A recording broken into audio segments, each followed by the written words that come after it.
So right, next మనకి ఈ టర్మ్స్లో next term so no కేస్కి సంబంధించి చూద్దాం. సో నెక్స్ట్ టర్మ్ ఏంటి అని అంటే మనకి ఇక్కడ so no case. Okay, so no case. Okay right. So మనము లాస్ట్ ఇక్కడ సమ్ నాటికి సంబంధించి డిస్కస్ చేసినాం కదా. సో ఇప్పుడు నో కేస్కి సంబంధించి డిస్కస్ చేద్దాం. నో కేస్ అని అంటే ఏంటి? Negative case. ఓకే, ఇది నెగటివ్ కేస్. సో ఇప్పుడు ఈ నో కేస్లో బేస్డ్ ఆన్ స్టేట్మెంట్ డయాగ్రామ్ ఎలా డ్రా చేస్తాం, మరి ఏ కంక్లూజన్స్ ట్రూ అవుతాయి అనేది మనం ఒకసారి ఇక్కడ చూద్దాం. సో నో కేస్కి సంబంధించి చూసినప్పుడు మనకి ఇక్కడ స్టేట్మెంట్స్ ఎలా డ్రా చేద్దాం అనేది, స్టేట్మెంట్ ఎలా తీసుకుంటాం అనేది చూద్దాం. సో స్టేట్మెంట్స్లో నో ఏ ఈజ్ బి అంటున్నా, నో ఏ ఈజ్ బి అని చెప్పేసి తీసుకుంటున్నా. మరి నో ఏ ఈజ్ బి అనే దానికి సంబంధించి డయాగ్రామ్ ఎలా ఉంటుంది అని అంటే, so this one is A and this one is B. Okay, so ఈ ఏ అండ్ బికి సంబంధించి ఏ అనేది ఇక్కడ ఉంది, బి అనేది ఇక్కడ ఉంది. నో ఏ ఈజ్ బి అంటున్నాం కదా. నో ఏ ఈజ్ బి అంటే ఏంటి అని అంటే ఏకి బికి అసలు సంబంధమే లేదు. There is no relationship between A and B అని అంటున్నాం. ఓకే, సో ఎట్లా డ్రా చేస్తామనంటే దిస్ ఏ ఈ this B is not related with each other. అంటే ఈ పార్ట్ ఆఫ్ అంటే ఈ మొత్తం ఏకి ఈ మొత్తం బితో అసలు రిలేషనే లేదు అంటున్నా, అసలు రిలేషనే లేదు అని చెప్పేసి చెప్తున్నా. సో కాబట్టి నో ఏ ఈజ్ బి అన్నప్పుడు మనకి డయాగ్రామ్ ఇలా రిఫ్లెక్ట్ అవుతుంది. సో దీన్ని ఏ విధంగా తీసుకుంటామనంటే ఇది బేసిక్ డయాగ్రామ్ అని చెప్పేసి చెప్తున్నా. ఓకేనా, ఇది బేసిక్ డయాగ్రామ్. ఇప్పుడు కంక్లూజన్స్ ఎలా తీసుకోవాలి ఒకసారి చూద్దాం. So here we go the conclusions. So conclusions లో ఫస్ట్ ఒకసారి చూద్దాం. సో కంక్లూజన్స్ లో ఫస్ట్ ఏం తీసుకుంటానంటే ఆల్ ఏస్ ఆర్ బీస్ అని అంట. నెక్స్ట్ తర్వాత ఆల్ బీస్ ఆర్ ఏస్ అని చెప్పేసి చెప్తా. ఓకేనా, ఏముంది ఇక్కడ అంటే ఆల్ ఏస్ ఆర్ బీస్ ఉంది, ఆల్ బీస్ ఆర్ ఏస్ ఉంది. అయితే మనకి ఇచ్చినటువంటి కేసుకి సంబంధించి నో కేసులో అసలు ఏం చెప్పిండు statement? There is no relationship between A and B అని చెప్పేసి అని అంటున్నాడు. ఐ హ్యావ్ సమ్ చాక్లెట్స్, నా దగ్గర కొన్ని చాక్లెట్స్ ఉన్నాయి.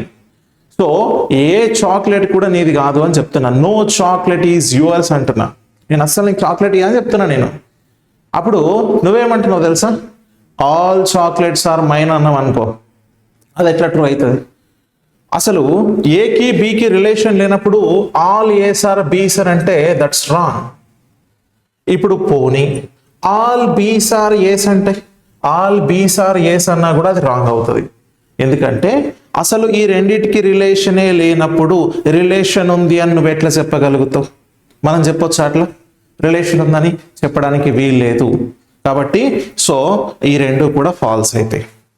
నెక్స్ట్ తర్వాత third one some As are Bs అన్నాడు అనుకోండి, లేదా సమ్ బీస్ ఆర్ ఏస్ అన్నాడు అనుకోండి. సమ్ ఏస్ ఆర్ బీస్, సమ్ బీస్ ఆర్ ఏస్ అని అంటే మరి ఈ రెండిట్లలో ఏది కరెక్ట్ అవుతుంది? సమ్ ఏస్ ఆర్ బీస్ కరెక్ట్ అవుతుందా అని అంటే ఏకి బికి అసలు సంబంధమే లేదు అని అన్నప్పుడు, ఏకి బికి అస్సలు రిలేషన్ లేనప్పుడు నువ్వేమంటున్నావు అంటే కొంచెం కూడా లేదా, కొంచెం కూడా లేదా అంటున్నావు నువ్వు. లేదు, కొంచెం కూడా లేదు. సో కాబట్టి there is no relationship between these two, some relation కూడా ఉండదు. Okay, some Bs are As అని అంటే అది కూడా రిలేషన్ ఉండదు. ఓకే, సో కాబట్టి ఈ నాలుగిటికి సంబంధించి అండ్ మీరు ఇంకొకటి ఏం చెప్పొచ్చు అని అంటే when statements are in negative case, negative కేసులో ఉన్నప్పుడు పాజిటివ్ కంక్లూజన్స్ అనేవి ఫాల్స్ అవుతాయని చెప్పొచ్చు కదా. ఓకేనా, స్టోన్ మార్క్ బండ గుర్తు లెక్క పెట్టుకుంటే ఇప్పుడు స్టేట్మెంట్స్ అనేవి నెగిటివ్లో ఉన్నాయి, కంక్లూజన్స్ అనేవి పాజిటివ్లో ఉన్నాయి కాబట్టి దట్ డైరెక్ట్ పాజిటివ్ కంక్లూజన్స్ అనేవి ఫాల్స్ అవుతాయి ఇర్రెస్పెక్టివ్గా అనేది మనం చెప్పొచ్చు. అవునా కదా? సో కాబట్టి ఇలా చెప్పదు. లేదు కాన్సెప్ట్ వైజ్ గా చూస్తే ఇక్కడ రెండిటికి రిలేషన్ లేదు, ఈ రెండు సపరేట్ ఉన్నాయి, అప్పుడు రిలేషన్ ఉందని నువ్వు చెప్తున్నావు పాజిటివ్ మేనర్ లో, కాబట్టి అవి ఫాల్స్ అని చెప్పొచ్చు. Okay right. సో నెక్స్ట్ తర్వాత చూస్తే ఇక్కడ నెక్స్ట్ కంక్లూజన్ లో సమ్ ఏస్ ఆర్ నాట్ బీస్ అంటున్నా, సమ్ ఏస్ ఆర్ నాట్ బీస్ అంటున్నా. ఇంకొక కంక్లూజన్ కూడా రాస్తా, సమ్ బీస్ ఆర్ నాట్ ఏస్ అని అంట. సో ఈ రెండు కంక్లూజన్స్ కి సంబంధించి ఒకసారి మనం ఐడెంటిఫై చేద్దాం. ఈ రెండు కంక్లూజన్స్ ఒకసారి చూద్దాం. సమ్ ఏస్ ఆర్ నాట్ బీస్ అంటున్నాడు, ఏలు అనేవి బీలు కాదు అంటున్నాడు. మరి ఇది ట్రూ అవుతుందా అని అంటే ఇక్కడ రెండు తీర్ల అంటే 2 ways లో ఒక స్టూడెంట్ పర్స్పెక్టివ్ అనేది మనం ఐడెంటిఫై చేయొచ్చు. ఎట్లా అని అంటే ఇక్కడ నో కేస్ చెప్పిండు, అంటే ఏకి బికి there is no relationship between A and B అని చెప్పేసి చెప్పినప్పుడు some As are not Bs అనేది ట్రూ కాదు అని అంటాం మనం. Some As are not Bs అనేది అది ఫాల్స్ అవుతుంది అని చెప్పేసి అని అంటాం. అని కొంతమంది స్టూడెంట్స్ పర్స్పెక్టివ్ అది ఉంటుంది. ఎందుకనంటే అక్కడ ఇచ్చింది అస్సలు రిలేషన్ లేదు, అస్సలు సంబంధం లేదు అంటున్నాడు. ఇప్పుడు మీరు కొంచెం సంబంధం లేదు అంటున్నారు కాబట్టి దట్ ఈస్ ఫాల్స్ అని చెప్పడానికి అవకాశం ఉంటుంది. ఓకేనా రైట్. అయితే ఇప్పుడు there is no relationship between these 2 elements అనేది మనకు తెలుసు. అప్పుడు నేను దీనికి కంపేర్గా ఒక మాట చెప్తాను. ఓకే, నా దగ్గర చాక్లెట్స్ ఉన్నాయి, దాంట్లో నో చాక్లెట్ ఈజ్ యువర్స్ అని చెప్పిన, ఏ చాక్లెట్ కూడా నీది కాదు. అప్పుడు 1 చాక్లెట్ కూడా నీది కాదు కదా, 2 చాక్లెట్స్ కూడా నీవి కాదు కదా, 3 కూడా నీవి కాదు కదా, సమ్ కూడా నీ కాదు కదా. టోటల్ చాక్లెట్స్లో సమ్ చాక్లెట్స్ నీ కాదు కదా, అంటే కొన్ని కూడా నీ కాదు కదా. అంటే ఈ మొత్తం ఏస్ బీస్కి రిలేట్ అయ్యి లేవు, ఏస్ మొత్తం బీతో రిలేషన్లో లేవు అని అంటే ఈ మొత్తం లేదు అని చెప్తున్నా కదా. అప్పుడు ఈ పార్ట్ ఆఫ్ ఏ అనేది బీతో రిలేట్ అయి ఉంటుందా? ఉండదు. ఈ పార్ట్ ఆఫ్ ఏ రిలేట్ అయి ఉంటుందా? ఉండదు. ఈ పార్ట్ ఆఫ్ ఏ రిలేట్ అయి ఉంటుందా? ఉండదు. ఈ పార్ట్ ఆఫ్ ఏ అనేది బీతో రిలేట్ అయి ఉంటుందా అంటే ఉండదు. అంటే మొత్తంకి రిలేషన్ లేదు అన్నప్పుడు some part of A is also not related with B కదా. Some part of A is not related with B కాబట్టి some As are not Bs అనేది కూడా ట్రూనే. Some As are not Bs, ఓకేనా, some As are not Bs అనేది కూడా ట్రూనే అవుతుంది. Okay right. So కాబట్టి ఇలా మనం తీసుకోవాలి. అంటే మొత్తం ఏస్కి బీస్కి రిలేషన్ లేదన్నప్పుడు సమ్ పార్ట్ ఆఫ్ ఏకి కూడా బీతో రిలేషన్ ఉండదు. ఎందుకంటే టోటల్గా రిలేషన్ లేనప్పుడు కొంచెం కూడా ఉండదు. కాబట్టి some As are not Bs అనేది, ఓకేనా, some As are not Bs అనేది కరెక్ట్ అవుతుంది. Next some Bs are not ఏస్ అని అంటున్నాడు. సమ్ బీస్ ఆర్ నాట్ ఏస్ అంటే ఇప్పుడు ఇక్కడ చూడండి, బికి ఏకి రిలేషన్ లేదన్నాడు. ఇప్పుడు సేమ్ ఇదే రిఫ్లెక్షన్ వర్కౌట్ అవుతుంది. ఏంటి అని అంటే బికి ఏకి రిలేషన్ లేనప్పుడు this part of B is related with ఏనా? కాదు. దిస్ పార్ట్ కాదు. అసలు బితోని ఏకి రిలేషనే లేదు. There is no relation between A and B completely. అర్థమవుతుందా? కంప్లీట్ గా రిలేషన్ లేదు అని చెప్తున్నప్పుడు సమ్ కూడా రిలేషన్ ఉండదు, సమ్ రిలేషన్ కూడా ఉండదు. This part of B is not related with A, this part also not related with A అని చెప్పేసి చెప్తాం. ఏ కొంచెం కూడా బితో ఏ రిలేట్ లేదు, ఏతో బి రిలేట్ లేదు కాబట్టి సో ఇప్పుడు some Bs are not As is correct అవుతుంది. Some Bs are not As అనేది కరెక్ట్ అవుతుంది.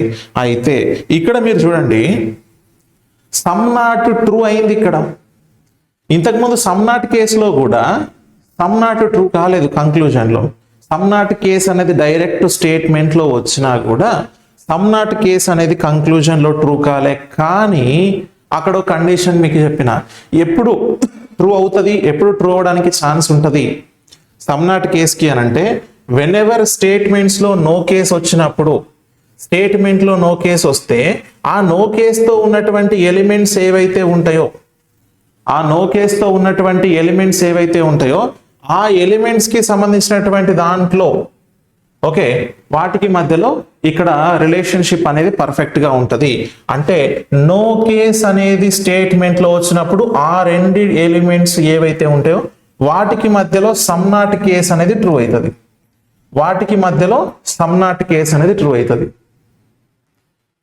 అర్థమైందా? ఓకే, సో వాటికి మధ్యలో సమ్ నాట్ కేస్ అనేది ట్రూ అవుతుంది. కాబట్టి వెనెవర్ సమ్ నాట్ ట్రూ అవ్వాలి కంక్లూజన్లో అని అంటే స్టేట్మెంట్లో. ఓకేనా? సో స్టేట్మెంట్లో మనకి ఏముండాలి అని అంటే ఇక్కడ సో నో కేస్ అనేది ఉండాలి. రైట్, ఇది క్లియర్. ఇప్పుడు నెక్స్ట్కి వెళ్ళిపోదాం. సో నెక్స్ట్ 7th వన్ ఏంటి అని అంటే నో ఏ ఈజ్ బి అంటున్నాడు. Next no B is A అంటున్నాడు. So in these two which one is correct అని చెప్పేసి అంటే no A is B true అవుతుందా అని అంటే నో ఏ ఈజ్ బి అనేది డైరెక్ట్గా వచ్చింది స్టేట్మెంట్ ప్రిమిసెస్లో ఉన్నటువంటిది యాజ్ ఇట్ ఈజ్ వస్తే కాపీ పేస్ట్ కదా. So that restatements are not correct. Restatements are always false కాబట్టి దిస్ ఈజ్ రీస్టేట్మెంట్ కింద కన్సిడర్ చేస్తున్నా. దీన్ని. ఓకే, సో కాబట్టి ఇది ఫాల్స్. మరి ఇప్పుడు నో బి ఈజ్ ఏ అనేది ట్రూ అవుతుందా? అని అంటే ఇప్పుడు బికి ఏకి సంబంధం ఉందా? స్టేట్మెంట్లో ఏం చెప్పిండు? నో ఏ ఈజ్ బి అన్నాడు. నో ఏ ఈజ్ బి అని స్టేట్మెంట్లో చెప్పినప్పుడు మరి ఇప్పుడు కంక్లూజన్లో no B is A true అవుతుందా అని అంటే డెఫినెట్గా ఇది ట్రూ అవుతుంది. ఎందుకు అని అంటే స్టేట్మెంట్స్ ఇక్కడ స్టేట్మెంట్కి సంబంధించి ఫార్వర్డ్ డైరెక్షన్లో ఫాల్స్ అవుతుంది రీస్టేట్మెంట్ కాబట్టి, కానీ రివర్స్లో ట్రూ అవుతుంది. అప్పుడు బి అనేది మొత్తం కూడా ఏతో సంబంధం లేదు కదా, నిజమే. బికి ఏతో రిలేషన్ లేదు కాబట్టి నో బి ఈజ్ ఏ అనేది ట్రూనే. ఓకేనా? నో బి ఈజ్ ఏ అనేది ట్రూనే అవుతుంది. సో కాబట్టి ఇది ఈ కంక్లూజన్ అనేది ట్రూ. క్లియర్? రైట్. సో ఇప్పుడు ఒకసారి చూడండి, మనకి నో కేసు నో కండిషన్ వచ్చినప్పుడు కంక్లూజన్లో ఏది ట్రూ అవుతున్నాయి? సమ్ నాట్ కేసులో ఉన్నవి ట్రూ అవుతున్నాయి. సమ్ నాట్ కేసు ట్రూ అవుతుంది, అలాగే నో కేసు రివర్స్లో ట్రూ అవుతుంది. సో కాబట్టి ఇక్కడ నో కేసు వచ్చినప్పుడు ఈ మూడు ఇక్కడ ట్రూ అవుతున్నాయండి. క్లియర్? రైట్. ఇది నో కేస్కి సంబంధించినటువంటి ఇన్ఫర్మేషన్. Okay, right. సో మీరు ఇక్కడ జాగ్రత్తగా గమనిస్తే మనకు 4 టర్మ్స్ గురించి డిస్కస్ చేసినాం. మనం 4 టర్మ్స్ గురించి డిస్కస్ చేస్తే ఒక్కొక్క టర్మ్కి సంబంధించి ఒక్కొక్క కేసుకి సంబంధించి ఆ పర్టికులర్ కేసు వచ్చినప్పుడు ఏది ట్రూ అవుతుంది ఏది ఫాల్స్ అవుతుంది అనే క్లారిటీ మనకు ఖచ్చితంగా ఉండాలి. ఓకేనా? రైట్. సో ఒకసారి ఇక్కడ మనము బ్యాక్ వెళ్ళి చూస్తే సో ఆల్ కేస్కి సంబంధించి వచ్చినప్పుడు ఏది ట్రూ అవుతుంది ఇక్కడ మనకి? సో ఆల్ కేసు వచ్చినప్పుడు సమ్ కేసు ట్రూ అయింది. ఓకేనా? ఆల్ కేసు వచ్చినప్పుడు సమ్ కేసు ట్రూ అయింది, ఫార్వర్డ్ అండ్ రివర్స్ ట్రూ అయింది. సమ్ కేసు స్టేట్మెంట్లో వచ్చినప్పుడు సమ్ కేసు రివర్స్లో మాత్రమే ట్రూ అయింది. అలాగే నెక్స్ట్ ఇక్కడ చూస్తే సమ్ నాట్ కేసు వచ్చినప్పుడు అసలు ఏది కూడా ట్రూ కాలేదు. సమ్ నాట్ కేసు వచ్చినప్పుడు ఏ కంక్లూజన్ కూడా ట్రూ కాలేదు ఆ ఎలిమెంట్స్కి సంబంధించి. నెక్స్ట్ తర్వాత చూస్తే ఇక్కడ నో కేసు వచ్చినప్పుడు సో మనకి some not case forward and reverse true అయింది, అలాగే నో కేసు రివర్స్లో ఉన్నది ట్రూ అయింది. Okay, right. ఇవి 4 కేసెస్కి సంబంధించినటువంటి కంప్లీట్ ఇన్ఫర్మేషన్. అయితే ఇది సిలాజిజంకి సంబంధించి క్వశ్చన్లు చేసేటప్పుడు ఎంటైర్ సిలాజిజం టాపిక్కి బేస్ ఏదన్నా ఉంది అని అంటే ఈ 4 కండిషన్స్, ఈ 4 టర్మ్స్కి సంబంధించిన డీటెయిల్స్ అండి. ఎందుకంటే ఈ 4 టర్మ్స్కి సంబంధించినటువంటి క్లారిటీ ఉంటేనే మనం సిలాజిజంలో బేసిక్ నుంచి అడ్వాన్స్ లెవెల్ ఆఫ్ క్వశ్చన్స్ వరకు కూడా చేయగలుగుతాం. ఓకేనా? బేసిక్స్ నుంచి అడ్వాన్స్ లెవెల్ క్వశ్చన్స్ వరకు కూడా సిలాజిజంలో మనం చేయగలుగుతాం. అయితే ఇక్కడ ఈ సిలాజిజంకి సంబంధించి క్వశ్చన్స్ చేసేటప్పుడు ఈ 4తోనే కండిషన్స్ అనేవి స్టార్ట్ అవుతాయి. So all case, some case, మనకి సమ్ నాట్ నో కేస్ ఉంటాయి కదా, వీటితోనే స్టార్ట్ అవుతాయి. వీటి నుంచే మనకి నెక్స్ట్ ఫార్మేషన్స్ అనేవి ఉంటాయి. ఓకేనా, వీటి నుంచే నెక్స్ట్ ఫార్మేషన్స్ ఉంటాయి. ఓకే రైట్, అయితే ఆ ఫార్మేషన్స్ ఏంటియో కూడా చెప్తా. అయితే యాజ్ ఆఫ్ నౌ మీకు గుర్తుపెట్టుకోవాల్సినటువంటి కొన్ని విషయాలు ఏంటి అని అంటే, రీస్టేట్మెంట్స్ అనేవి ఆల్వేస్ ఫాల్స్ సిలాజిజంలో అనేది గుర్తుపెట్టుకోవాలి. Next, when statements are and positive all the negative conclusions are false irrespectively. Okay, so if negative conclusions are there in statement all the positive conclusions are false. So vice versa అన్నట్టు, అంటే మనకి స్టేట్మెంట్లో positive ఉంటే negative false, స్టేట్మెంట్లో negative ఉంటే positive false and conclusions అనేది ఈ ఆర్డర్లో మీరు గుర్తుపెట్టుకుంటే సరిపోతుంది. ఓకే రైట్, సో ఇది మనకు రాక్ మార్క్ లెక్క, బండ గుర్తు లెక్క మీరు పెట్టేసుకోండి. అంటే కాన్సెప్ట్ పైన ఒక క్లారిటీ ఉన్న, ఇఫ్ ఇన్ కేస్ కాన్సెప్ట్ గుర్తుకు రాకపోయినా ఈ వీటితోని ఎలిమినేషన్ నువ్వు చేయవచ్చు. Okay right, so based on this ఈ 4 పైన మనకి కొన్ని క్వశ్చన్స్ ఉంటాయి. ఓకేనా, ఈ 4 కాన్సెప్ట్లను యూజ్ చేసుకొని బేసిక్ క్వశ్చన్స్, అంటే బేసిక్ సిలాజిజంలో క్వశ్చన్స్ ఎట్లా అటెంప్ట్ చేయాలి అనేది ఉంటుంది. సో ఈ బేసిక్ క్వశ్చన్స్ తర్వాత మనకి కొన్ని, అంటే సిలాజిజంలో ఏ టైప్ ఆఫ్ ఉంటాయి, క్వశ్చన్స్ మేకింగ్ ఎట్లా అవుతుంది అనేది ఒక ఓవర్ వ్యూ ఇక్కడ తీసుకుందాం. ఎందుకంటే కాన్సెప్ట్ తర్వాతనే మనకి సిలాజిజంలో ఏ ఫార్మాట్స్ ఉంటాయని తెలుసుకోవచ్చు. ఏంటి అని అంటే ఇక్కడ, సో బేసిక్ సిలాజిజం క్వశ్చన్స్ అంటే ఏంటి, ఇప్పటి వరకు తెలుసుకున్న 4 టర్మ్స్ ని బేస్ చేసుకొని, ఈ 4 టర్మ్స్ ని బేస్ చేసుకొని ఉండేటివి. తర్వాత ఏముంటాయి అని అంటే ఐదర్ ఆర్ కండిషన్ క్వశ్చన్స్ ఉంటాయి ఇక్కడ మనకి. సో ఐదర్ ఆర్ కండిషన్, ఇది స్పెషల్ కండిషన్ కింద కన్సిడర్ చేసుకొని ఐదర్ ఆర్ కండిషన్ క్వశ్చన్స్ ని మనము డిస్కస్ చేస్తాం. తర్వాత దీంట్లో ఏంటి అని అంటే possibility conditions. Okay, so possibility condition questions ఉంటాయి. ఆ పాసిబిలిటీ కండిషన్ క్వశ్చన్స్ గురించి, అంటే పాసిబిలిటీ కేస్ అంటే ఏంటి, ఎప్పుడు పాసిబిలిటీ తీసుకుంటాం, పాసిబిలిటీ వర్క్ అయినప్పుడు ఏం చేయాలి, సో ఎప్పుడు పాసిబిలిటీ అవుతుంది, ఎప్పుడు పాసిబిలిటీ కాదు అనే విషయాలని ఈ పర్టికులర్ కేస్ దగ్గర, అంటే ఇవి 1 by 1 మనం డిస్కస్ చేసేటి అన్నట్టు నెక్స్ట్ ఫర్దర్ సెషన్స్ లో. ఓకేనా, so either are condition, possibility condition చూస్తాము. ఓకే, సో తర్వాత దీంట్లో స్పెషల్ కేసెస్ ఉంటాయి. ఓకేనా, స్పెషల్ కేసెస్ అని అంటాం.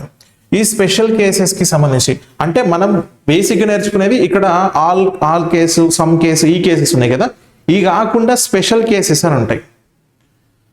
ఓకే, స్పెషల్ కేసు వచ్చినప్పుడు ఎలా తీసుకోవాలి అనేది స్పెషల్ కేసెస్ గురించి మనం ఇక్కడ డిస్కస్ చేస్తాం.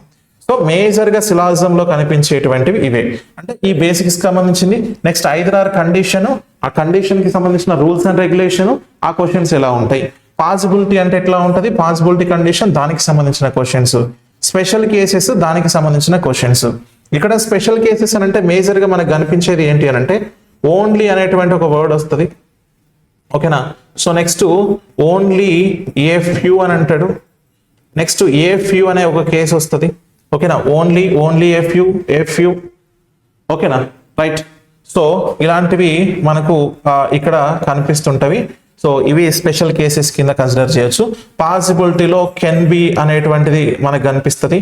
సో కెన్ బి అని అంటాడు. సో రైట్, కెన్ బి అని చెప్పేసి మనకి కనిపిస్తూ ఉంటుంది. ఇట్లాంటి వర్డ్స్ కనిపిస్తూ ఉంటాయి. పర్టికులర్గా ఈ టాపిక్ వచ్చినప్పుడు మనం వాటి గురించి ఇంకా డిస్కస్ చేయొచ్చు. ఆ కండిషన్స్ గురించి చెప్తూ దాంట్లో ఏమేమి ఉంటాయి అనేది నేను మళ్ళీ చెప్తాను. బట్ ఓవర్ వ్యూలో మనం ఏమేం చేస్తామనంటే ఇవి నేర్చుకుంటాం ఇక్కడ. ఓకేనా రైట్, సో ఇది మనకి సిలాజిజంకి సంబంధించినటువంటి బేసిక్ ఇన్ఫర్మేషన్స్. ఓకే, సో దీని తర్వాత మనం నెక్స్ట్ నెక్స్ట్ క్లాస్లో సిలాజిజంకి సంబంధించినటువంటి క్వశ్చన్స్ నుంచి స్టార్ట్ చేద్దాం. సో బేసిక్ క్వశ్చన్స్ అండ్ తర్వాత మిగతా వాటి గురించి నెక్స్ట్ సెషన్స్లో డిస్కస్ చేద్దాం. Thank you all of you.